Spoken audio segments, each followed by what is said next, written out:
How did you have a glow up? Started wearing clothes that actually looked good. And figured out how to style curly hair. Hint to my younger self, you don't just brush your dry hair in the morning and walk out the door. Morning showers are essential. Lol. After I immigrated to the States. In my home country, religious laws prevent us from expressing our femininity in public or dressing however we want. Having the newfound freedom, I was able to express myself a lot more. I started exercising, spending time with friends and finding what they wear. Gradually I wore more flattering clothes, and when it came to parties I wore cleavage-bearing dresses. Within 10 years I went from a person expressing herself modestly to a whole new person embracing her femininity and body. It was during my senior year of high school after a conversation with my dad. He told me I dressed like I didn't love myself, and that stuck with me. I was struggling with my sexuality at the time, so a part of me did hate myself, I guess. Over the next few months I started putting a little more thought and care into my appearance. I started wearing clothes that fit me properly and figured out my style along the way. Developed a skincare routine. Developed a haircare routine. Started getting my nails done. And experimented with makeup.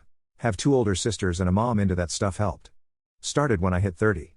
I got rid of the thing in my life that were a source of negativity. Focused on myself and finding products that were right for my skin. Went through trial and error phases of how much makeup I really wanted to wear, if any at all. Went to a professional salon so get my hair cut and shaped. Bought clothes that fit my body type and wasn't just what other people suggested. For the first time in a long time I felt beautiful, and that self-confidence is where the true glow comes from. I hope you find yours. What's your opinion with eyelash extensions? I quit getting them after about 4 years. Only for frugal purposes. I always got classic/natural/wet mascara look, and not only is it a little boost of confidence to have your eyes look so bright, it's also just incredibly easy in the mornings. I consider myself a very low maintenance being. But getting a fill every 3 weeks was something I was willing to do for the sake of how little effort I had to put into getting ready for almost anything. #X200B. I miss them already, ha ha ha, but I'm trying to embrace my natural look as well. I recently got my lashes done for the first time. It's for a special occasion. Otherwise it's hard to justify the cost. I think they look great. But it's been really hard to get used to. Especially when it comes to showering. The lashes hold on to water from washing my face or hair, and then it gets into my eyes. It hurts, but I also can't rub my eyes. I'm getting them filled in a few days. But after this I don't think I'd get them done again unless for another special occasion. Love them, but depends on the technician. The first place I went to. The girls were quick and the lashes stayed on well, but when it came to having them removed, they just yanked them out. When I realized that probably wasn't healthy, I found a new place. Where the lashes were lovely but would start falling out within a day and the appointment would take 3 hours. I decided to stop having them when I realized how badly my eyelashes were damaged. So many natural lashes had come out that all of them were regrowing. Couldn't even justify mascara on them at that point. I stick to strips now. How do I tell an ugly woman that I don't like her because she's ugly without being an asshole? You don't mention anything about her being ugly to you, and just tell her you think you should just remain friends.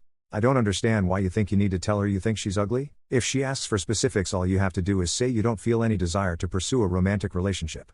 That is good enough as an answer. Telling her you think she's ugly will more than likely burn any type of relationship you thought to preserve. And if you have no desire to preserve said relationship and don't care, there's still no reason to be a dick about it. You can say that you are interested in someone else or that you are not looking for someone right now. This should be a good enough reason. I hate that some people just press on and demand that you explain why don't you see them the way they want you to. Like, come on. Do you want me to write you an essay? I don't see myself with you in the future because of many things that might be hard to list at once. Sometimes we need to break someone's heart. Sometimes it's ours. Shit happens, I guess. If the reason you don't like her is because she's ugly, you're an asshole. If you are judging an entire person's worth for your human interaction on their basic aesthetic appearance alone, you're an asshole. If you're really saying I'm not sexually attracted to this person because they don't meet my aesthetic preferences and quad. 1, that's different.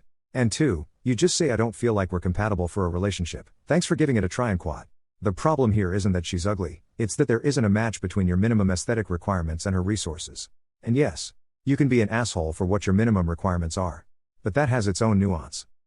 They get told they are too deep? Only during sex. Usually they say they can't even feel it. I meant to type that it should not always come back to money and power and control. And I'm trying to keep. Depends on the position. Everyone had the same though as me, lol. Yes. One time a teacher commented that several times on my exam, an analysis, and I was like, the task required deep thinking. How is that too deep? XD. I've been told similar things by almost everyone by now and I just accept it. Sometimes that's just someone's nicest way of telling you that you're overthinking things. I know. Because I've been told variations of this. And I overthink things on the regular. All the time. I have way too much time on my hands to either overthink things that aren't really an issue, or dive deep into thinking harder about things that I've been having worries about to confirm my feelings.